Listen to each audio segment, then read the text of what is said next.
আমি হসপিটালে থাকার কারণে আমার এক কলিগকে দিয়ে পাঠিয়েছিলাম, সেটা কোর্ট তখন রিগ্রেট করলো এই কারণে যে অলরেডি নাকি অ্যাপয়েন্টমেন্ট দিয়ে দিছে, অলরেডি নাকি না দিয়ে দিছে। পরবর্তীতে আমি এনিয়াও উইলিংলি রাজি হইলাম মাননীয় শেখ হাসিনার বিরুদ্ধে দুটো মামলাই করার। কিন্তু প্রথম মামলার জাজমেন্ট বের হওয়ার সাথে সাথেই দেখলাম ইউটিউবে যে মাননীয়া শেখ হাসিনা উনি যেটা বলছেন, সেটা আমি যেটা পাইছি সেটা হচ্ছে উনি বলছেন যে এই এমনই একটা হইলো, সেখানে জেডাই খান পান্নার যাওয়ার কথা ছিল কিন্তু সেও যায় নাই। কোর্ট বললেন, ট্রাইব্যুনাল যেটা বললেন যে সেটা নাকি শুনছেন তারা পান্নাকে যেতে দেওয়া হয় নাই। তো দুইটা একটু ডিফারেন্ট।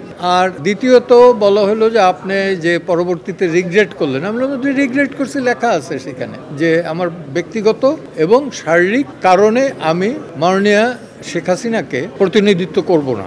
কারণ এখানে আমি একটা মিডিয়ায় নাকি বলছিলাম, আমার খেয়াল নাই কখন কি বলি, যে আদালতের প্রতি আস্থা নাই। তো আমি, এটা তো স্বাভাবিক যে কোর্টের বিরুদ্ধে আস্থা নাই।